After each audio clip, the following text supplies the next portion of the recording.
Hello friends, आज हम अभाज्य गुणनखंड विधि से वर्गमूल ज्ञात करना सीखते हैं। सबसे पहले हम दी गई संख्या 2304 का अभाज्य गुणनखंड करते हैं।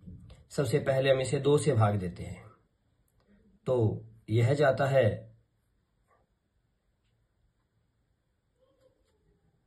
फिर एक बार और 2 से भाग देते हैं। 5 × 2 10, 1 7, 2 × 2 14, 1 6 × 2 12।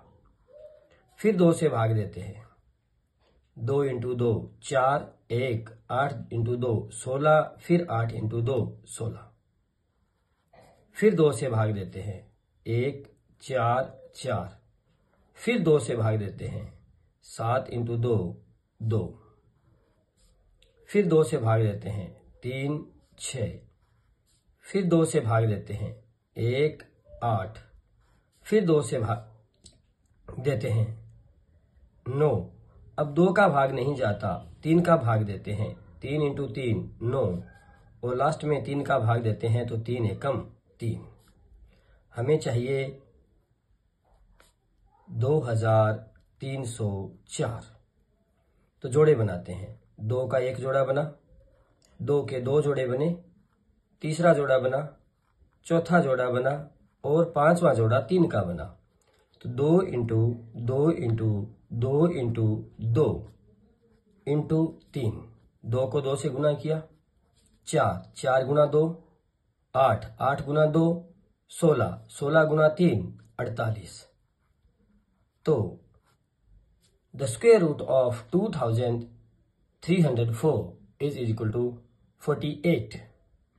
इसी प्रकार 1706 का वर्गमूल ज्ञात करें, तो 1764 को लिखते हैं। 2 का भाग देते हैं। 8 × 2 16, फिर 8 × 2 16 और 2 × 2 4। फिर 2 का भाग देते हैं। 4 4 1। अब देखते हैं कि इसमें 4 और 4 8 8 और 1 9, यानी कि 3 का भाग पूरा पूरा जाता है। 3 का भाग देते हैं। 3 एकम 3 बच गया। 1 14, 4 × 3 12 बच गए 2 21, 7 × 3 21। फिर 3 का भाग देते हैं। 4 × 3 12 2 बच गए। 9 × 3 27। अब देखते हैं 7 का भाग पूरा जाता है 7 बार और फिर 7 का भाग पूरा जाता है 1 बार। तो 1764 का जो स्क्वायर रूट होगा, 1 जोड़ा बना नीचे आया, फिर एक 3 का जोड़ा बना नीचे आया, फिर एक 7 का जोड़ा बना नीचे आया। 7 × 3 21, 21 × 2 42।